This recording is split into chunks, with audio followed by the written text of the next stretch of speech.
Let's talk about kettlebell swings. Kettlebell swings are a complex movement. It takes a lot of coordination because it's basically a deadlift with movement. Just to review deadlifts, we're going to use one kettlebell as an example. I'm going to show you a side view and a forward view. With a deadlift, you make sure that your hips move back and down, your back stays neutral, and you can even still look up a little bit. So the goal of a deadlift is not to completely slump over. It's very engaged. The hips go back, you can still look up, and your shoulders are still tucked into position in your back. And you stand up and back down. That is a deadlift. You can see how engaged my hips are the whole time. So a kettlebell swing is nothing more than a deadlift with momentum. So from the front view, to help prepare for a kettlebell swing, I want you to see that my legs are not super far apart. They're maybe a little wider than hip width. So again, here is the deadlift. I'm very engaged. My head is still neutral, maybe even looking up a little bit. So to set up for a kettlebell swing, it's going to be just like a deadlift in terms of the starting position, except you're going to give yourself a little bit of a swing. So I'm sitting back into my heels, I'm in control of the kettlebell, I'm just getting a little bit of momentum. You're going to notice that when I do the exercise correctly, my arms lock and they stay locked the whole time. For example,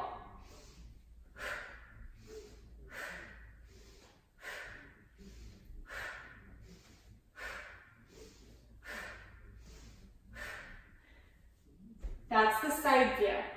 Front view. I want you to note how far apart my legs are. They're not super wide. So again, I'm going to get that little swing going, and then sharp inhale between the legs, and you exhale up like this.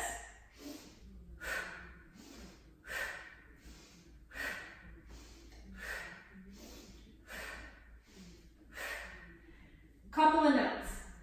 You're going to notice, if you try it, then maybe you feel some lower back irritation, if not pain.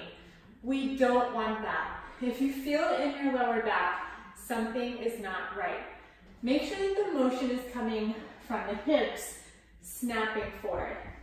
Now let's go over a couple of mistakes that I see. I'm not going to use the kettlebell for now, so I can do it with slow motion. One mistake that I see is the kettlebell drooping or flipping on the move. So when it goes through, it kicks up in the back, or when you come up, it either flips up here or it kind of droops below the hands.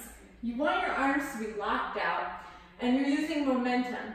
So the kettlebell is always pointing away from the direction, like a pendulum. So let's use the kettlebell now as an example. If I do it correctly, there should be no flipping or moving of the kettlebell, either at the bottom or the top. So here's how it looks.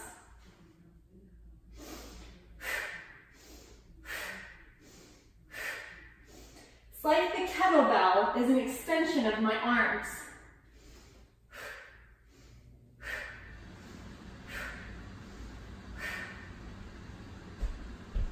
Another big mistake I see people make is following through too far with their body.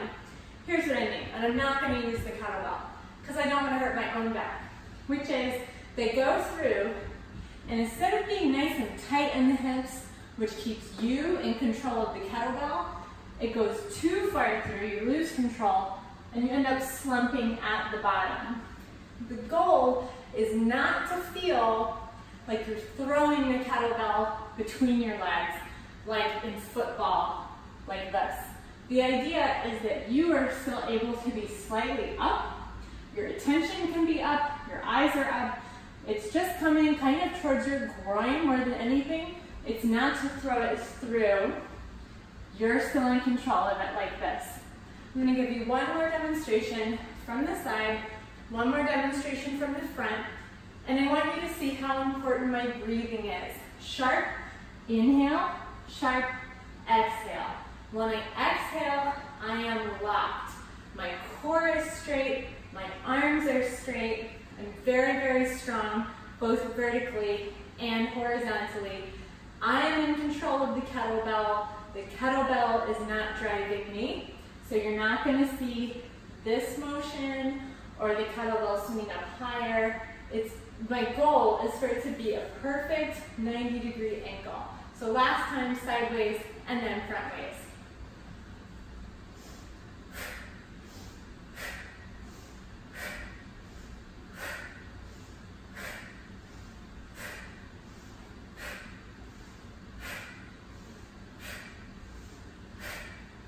And then front.